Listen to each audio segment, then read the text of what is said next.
यो नित्यमच्युतपदाम्बुजयुग्मरुग्म व्यामोहतस्तदितराणि तृणाय मेने अस्मद्गुरोर्भगवतोऽस्य दयैकसिन्धो रामानुजस्य चरणौ शरणं प्रपद्ये. அடியேனின் அன்பான நமஸ்காரங்கள். திருக்கோளர் பெண் பிள்ளை ரகசியம் அப்படிங்கிற அற்புதமான தலைப்புல நிறைய பாகவதோத்தமோட பெருமைகளை நம்ம பார்த்துட்டே வரோம் இல்லையா. இன்னைக்கு 41வது வாசகம் திருக்கோளர் பெண் பிள்ளை ராமாயணத்துல எடுத்து ரொம்ப அழகா சொல்றா. என்ன வாசகம் தெரியுமா? அது மண்பூவை இட்டேனோ குருவ நம்பியை போலே அப்படிங்கிற ஆச்சரியமான வாசகம். இப்ப இந்த வாசகத்தை பத்தி கேட்கும்போது ஏதோ குருவ நம்பி அப்படிங்கிற ஒரு பாகவதோத்தமர், மிகச்சிறந்த பாகவதோத்தமர், அவரை பத்தி தான் சொல்ல போறா அப்படின்னு தெரிஞ்சாலும், இப்போ இந்த குருவ நம்பி யாருன்னா பெருமாளாலேயே ஆச்சரியப்பட வைத்தவர். இப்ப ராமானுஜரே இந்த அற்புதமான பகவதோத்தமனை பெருமைகளை கேள்விப்பட்டுட்டு ரொம்ப ஆச்சரியம் அடைந்து போனாராம். ஏன்னா அவருக்கு ஏற்கனவே தெரியும், இருந்தாலும் திருக்கோளர் பெருமைகளை எடுத்து சொல்லும் போது இன்னும் ரொம்ப அழகா இருந்தது, ரொம்ப ஆச்சரியமாக இருந்தான். அப்படின்னா இந்த குருவ நம்பி அப்படிங்கிறவர் ஒரு பெரிய ஆச்சாரியனா, மிகச்சிறந்த ஆச்சாரியன், ஏதோ ஒரு கோயிலில் மடாதிபதியா இருக்காரா? இல்லை. அப்போ நிறைய செல்வங்கள் மேங்கடமுடையாருக்கு நிறைய செல்வங்கள் அந்த உண்டியில போட்டாரா? அந்த பெருமாளுக்கு நிறைய அலங்காரம் நகைகள்லாம் போட்டாரா? மிகச்சிறந்த செல்வந்தரா அப்படின்னு கேட்டா அதுவும் இல்லை. அப்போ நிறைய பாசுரங்கள்லாம் எழுதியிருக்காரா? அப்படியே ஆழ்வார்களும் நாயன்மார்கள் போற அப்படி பகவானை வர்ணிச்சிருக்காரா அப்படின்னு கேட்டா அதுவும் இல்லை. இப்ப இது எதுவுமே இல்லை. ஆனா இந்த குருவ நம்பி அப்படிங்கிற இந்த சாமானியன் எப்படி அந்த பக்தன் ஆனான் அப்படிங்கிறதுதான் இந்த கதை. இப்ப வாங்கோ, யார் குருவ நம்பின்னு பார்க்கலாம். பொதுவாகவே பெருமாளை பிரார்த்திக்கிற வகை அப்படின்னு ஒன்று இருக்கு. பக்தியில எந்த பக்தி வேணாலும் எடுத்து அந்த பக்தி மூலியமாக அந்த கடவுளை அடையலாம் அப்படிங்கிறது அதனோட தாற்பயம். இப்போ இதுக்காக பெரிய காடுகள் எல்லாம் போய் தவம் பண்ணி, அந்த காலத்துல இது மாதிரி இருக்கா, ரிஷிகள்லாம் காடுகள் எல்லாம் போய் கடும் தவம் பண்ணி பெருமாள் அடைஞ்சவாளா இருக்கா. அதே சமயத்துல எதுவுமே செய்யாமல் வீட்டிலேயே இருந்து அந்த பெருமாளை சாலிகிராமம் ஆராதன்னு சொல்லிட்டு ஸ்ரீ வைஷ்ணவ சொல்லுவா.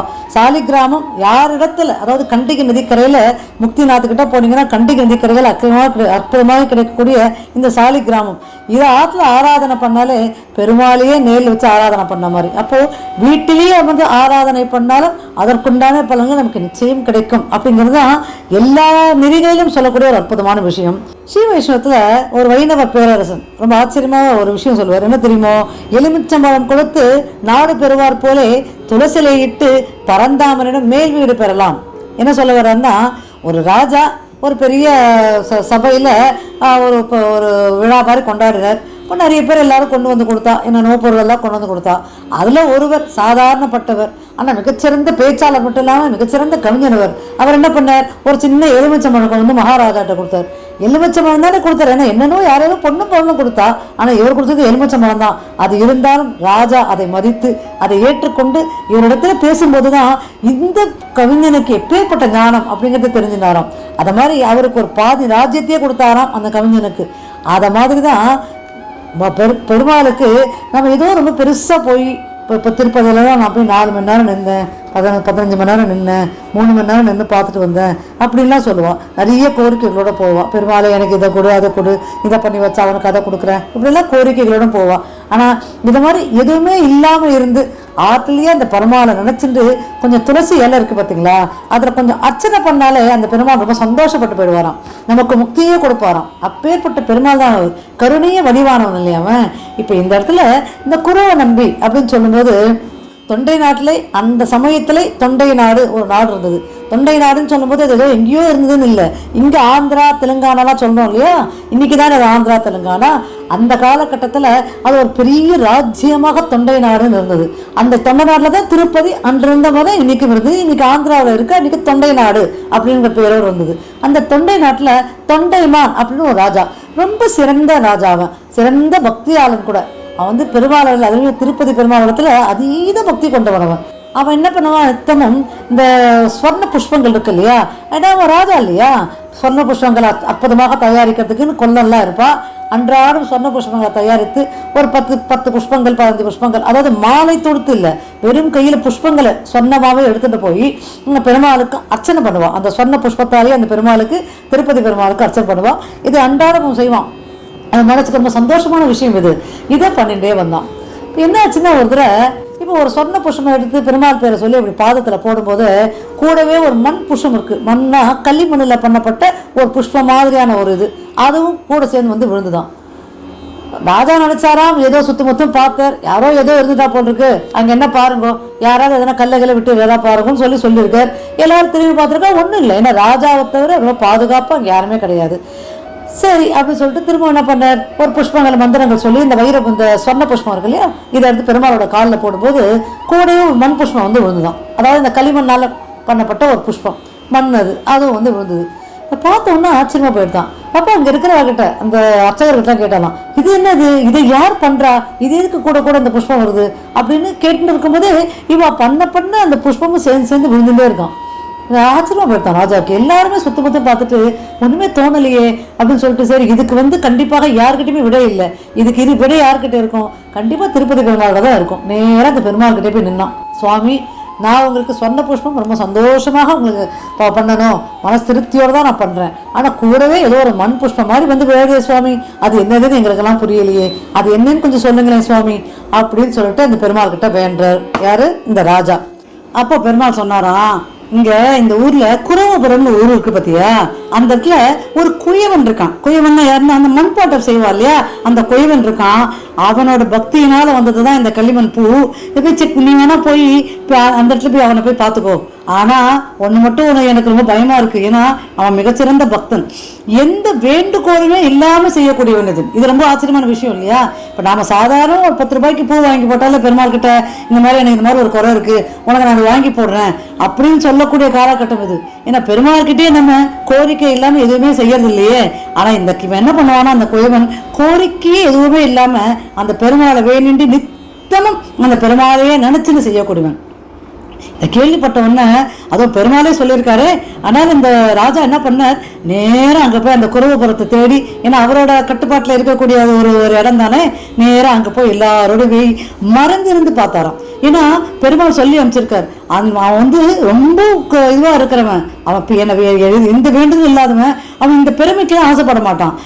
இது வந்து கருமோ மாறிடுமோ அப்படின்னு நினைச்சுட்டு நான் ஒரு பக்தனை இழந்துருவேன், அதனால அவனுக்கு தெரியாம நீ மரத்ததில் ஒழுங்கிருந்து அவன் பண்றதை வண்டி பாரு அப்படின்னு சொல்லி அமிச்சாராம்.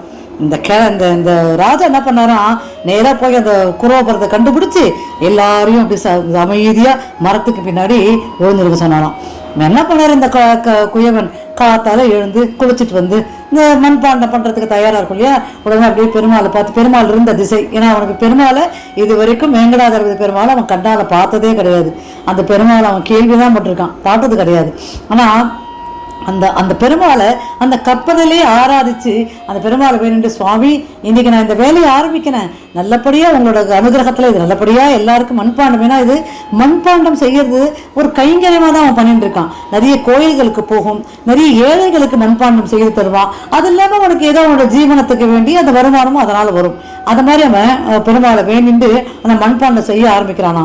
ஆரம்பிக்கிறதுக்கு முன்னாடி என்ன பண்ணுவானா, ஒரு சில பூ இருக்கு பாத்தீங்களா, அந்த மண்பாண்டத்துல வர அந்த மிச்சம் இருக்கு பாத்தீங்களா, அதுல ரொம்ப அழகா பூவை தயாரிப்பானா. ஒரு பூ மாதிரி ஒரு ஷேப்ல எடுத்து அவன் என்ன பண்ணுவான், அந்த பூவை போட்டு அங்கேயே ஒரு பெருமாள் படம் வச்சிருக்கான். அதாவது பெருமாள் படம் சொல்லும்போது அவர் அங்க கிடைச்ச ஒரு நாராயணன் படம், அதை அப்படியே வச்சு அது காலத்தில் இதை வச்சு, பெருமாளே பகவானே நீ தான் என்னை காப்பாற்றணும் அப்படின்னு சொல்லிட்டு அந்த பூவை அப்படி வைக்கிறான் பாருங்க.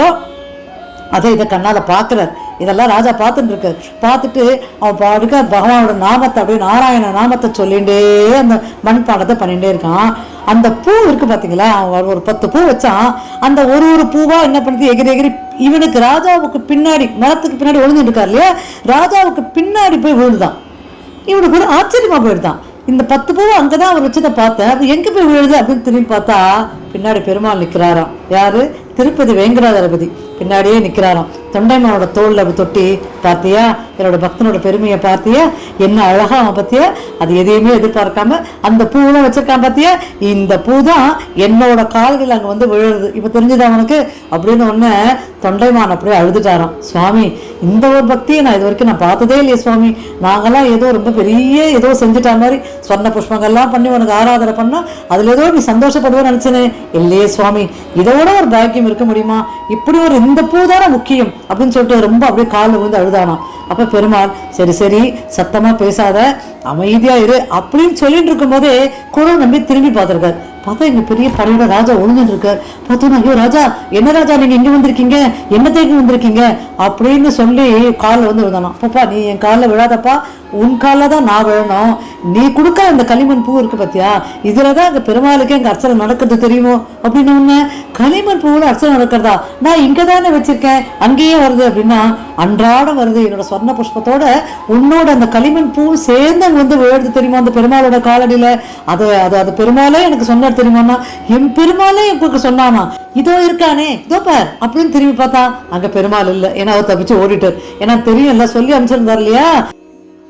அந்த குயவன் சுத்து முத்தும் பாக்குறான், எந்த இடத்துல போய் பெருமாள் கண்ணுக்கு தெரியலையே, என் கண்ணுக்கு தெரியலையே, நான் பாவி ஆயிட்டனே அப்படின்னு சொல்லி கதறி அழுவான். இந்த இடத்துல திருமங்கை அழுவார். திருவேங்கடமுடியானுக்காக ஒரு பாசத்துல மங்களாசாசனம் பண்ணிருப்பார். என்ன தெரியுமோ, பாவியாது செய்தாய் என் நெஞ்சமே, பண்டு தொண்டு செய்தாரை மண்மிசை மேவி ஆட்கொண்டு போய் விசும்பேற வைக்கும் எந்தை கோவி நாயகன் கொண்டல் உந்து உயர் வெங்கடமலையாண்டு வானவர் ஆவியாய் உட்பார்க்கு அடிமைத்தோல் போண்டாயே.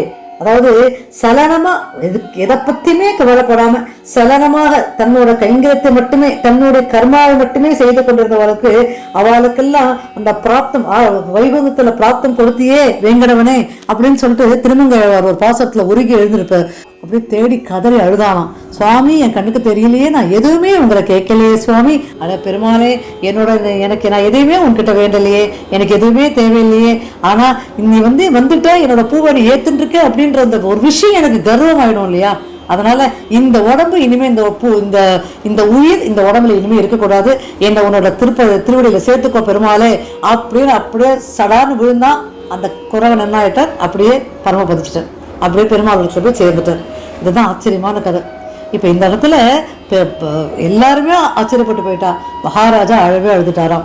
ஆஹா, பெருமாள் சொல்லி அமிச்சாரே, என்னோட பக்தனை நான் இழந்துருவேன்னு சொல்லி அமிச்சாரே, நான் அவ்வளோ சின்ன பாவம் பண்ணிட்டேனே, இந்த மாதிரி அவங்ககிட்ட சொல்லிட்டானே அப்படின்னு சொல்லிட்டு வருத்தப்பட்டார். என்ன பண்றது, நடக்கிறது நடந்தானே ஆகும்.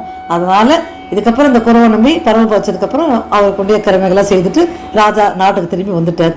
இப்போ இந்த இடத்துல இதைதான் திருக்கோளூர் பெண் பிள்ளை ரொம்ப அழகா எடுத்து சொல்றா. என்ன எடுத்து சொல்றான்னா, ராமாவதத்துல இந்த திருக்கோளூர் வைத்தியமானதி பெருமாள் கிட்ட என்னென்னவோ நான் வேண்டேன், ஏதேதோ கேட்டிருக்கேன், இது சரியில்லை அது சரியில்லை, எனக்கு அதை கொடு இதை கொடுன்னு என்னென்னவோ கேட்டிருக்கேனே. இந்த குறவை நம்பி மாதிரி எதையுமே எதிர்பார்க்காம அந்த கல் மண் பூவால அந்த பெருமாளுக்கு அர்ச்சனை பண்ணி தன்னோட கடமைகளையும் கர்மாக்களையும் இவ்வளவு ஒழுங்கா செய்தா இல்லையா. நான் அது மாதிரி என்னோட கர்மாக்கள்லாம் ஒழுங்கா செய்யலையே சுவாமி. அப்பேற்பட்ட இந்த பாவியானவர் இந்த ஊர்ல இருப்பதற்கு எங்கேயாவது லாயக்கிட்டு இருக்கா? நான் இருக்கலாமா? இருக்க வேண்டியவனே இல்லையே. அந்த வைத்தியமானதி பெருமாள் கிட்ட நான் இதை கொடு அதை கொடுன்னு கேட்காத நாளே இல்லையே சுவாமி அப்படின்னு சொல்லி அழறா. அப்போ ராமானுஜர் அவளை சமாதானப்படுத்தி இந்த அற்புதமான குருவ நம்பியோட இந்த வைபவங்களை கேட்டு அவரே ஆச்சரியப்பட்டு போயிட்டாராம். யாருக்குமே இல்லையே அந்த பக்தி, இது ஒரு அனைத்தையும் கடந்த ஒரு பக்தி இல்லையா அது. அவனோட கர்மாக்களையும் ஒழுங்கா செய்து கொண்டு அதே சமயத்துல அந்த பெருமாளுக்கு செய்யக்கூடிய அந்த கைங்கரியத்தை ஒழுங்கா செய்து கொண்டு வந்த இந்த அற்புதமான பாகவதோத்தமனை இன்னைக்கு நீ எடுத்து சொன்ன இல்லையா, ரொம்ப சந்தோஷமா இருக்குமா. எல்லாருமே அந்த பக்தியும் அந்த மாதிரி எதிர்பார்ப்புகள் எல்லாமே படைத்தவனுக்கு தெரியும் இல்லையா, என்ன கொடுக்கணும் என்ன செய்யணும்னு அவனுக்கு தெரியும். நம்மளால முடிஞ்ச கர்மாக்களை நம்ம ஒழுங்கா எதுக்காக இங்க முன்னில் பிறந்தமோ அதை நம்ம அந்த கர்மாக்களை ஒழுங்கா செஞ்சே இருந்தோம்னா நமக்கு வேண்டியது தானே நடக்கும். அதற்குண்டான வழிமுறைகளை அவனே ஏற்படுத்தி கொடுப்பான். ரொம்ப முடியல, இதுக்கு மேல நமக்கு எதுவுமே தெரியலன்னும் போது அவன் கூடியே இருந்து வழிகாட்டுவான். பெருமாளாகப்பட்டவர் வெறும் உங்களை ஓஹோன்னு நீ ஏதோ கொடுத்தா அவன் கொடுக்கறது அதெல்லாம் எதுவுமே கிடையாது. எது கொடுக்காம இருந்தாலும் அவனுக்குன்னு உண்டான விஷயங்களை அவன் செய்யதான் செய்வான். அதனால இதுக்கெல்லாம் நீ வருத்தப்படாதேமா அப்படின்னு சொல்லி அவளை சமாதானப்படுத்தி அடுத்த 42வது வாசகமான மூலமென்று அழைத்தேனோ கஜராஜரை போலே அப்படிங்கிற ஒரு ஆச்சரியமான வாசகம். இந்த வாசகத்தை நம்ம அடுத்த பாகத்தில் அனுபவிப்போம். இது வரைக்கும் 41 வாசகங்கள் இருக்கு. இதுல உங்க குழந்தைகளுக்கெல்லாம் இந்த அழகான கதைகள் எல்லாம் எடுத்து சொல்லுங்க. பக்தியை எல்லா இடத்துலையும் கொண்டு போய் சேர்க்கணும். அதுவும் முக்கியமாக குழந்தைகளிடத்துல கொண்டு போய் இந்த பக்தியை சேர்க்கணும். ஏன்னா குழந்தைகளை நல்வழியில் அழைச்சிட்டு போகிறது இந்த பக்தி மார்க்கம் ஒன்றாதான் இருக்க முடியும். அதனால் எல்லா உங்கள் குழந்தைகள்லாம் இந்த கதையெல்லாம் எடுத்து சொல்லுங்க. இந்த சேனலை சப்ஸ்கிரைப் பண்ணிக்கோங்க. இந்த மாதிரி நிறைய பக்தி விஷயங்கள் இந்த சேனலில் இருக்குது. அதனால் எல்லாரும் கேட்டு அந்த பெருமாளோட பரிபூர்ண அனுகிரகத்தோடு இருக்கணும்னு பிரார்த்திச்சுட்டு கவிதாக்கு சிம்மாய கல்யாண குணசாலினி ஸ்ரீமதே வெங்கடேஷாய வேதாந்த குருவே நமக.